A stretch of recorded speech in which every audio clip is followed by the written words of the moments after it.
Yo, what's up mga bossing? Kapsok here. Isa na namang tambay ka pang ating lilinisin at huhulmahin mga bossing. So itong tambay Detroit Pistons. Ayan, so habang pinapakita natin yan at ang steps kung paano gawin mga bossing ay shoutout muna natin si Bossing Ambrosio Ambrosia watching from Surigao del Sur. Yun, maraming salamat bossing. Yan, malayo-layo na yung nararating na ating mga videos mga bossing. At kung gusto mo namang sa susunod na video ikaw ang aming ma-shoutout, i-comment mo lang iyong pangalan na gustong ipa-shoutout at ang iyong location. Yun, maraming salamat. So sa part ng video na to mga bossing, brinabrush na natin yung ating cap and binabalawan na natin ngayon sa running water mga bossing. Ayan. At pinatuyo ko na. Ito na po.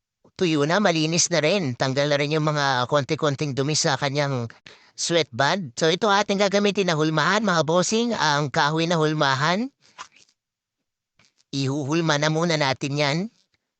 At ito naman po, ibabrush-brush muna natin. May mga konti-konting puti-puti. Tanggalin lang natin yan. Ayan. So ito naman ang ating pang-steam or steamer. Ayan. Pwede po kayong bumili niyan sa isi-send ko po sa inyo ang link kasi binili ko lang din yan online. Ayan. So hinuhulma po natin yan mga bossing. Ayan, hulmahin nating maigi para magandang shape. And then, pagka okay na yung hulma, spray naman natin yan mga bossing at ipapatuyo pagkatapos natin spray.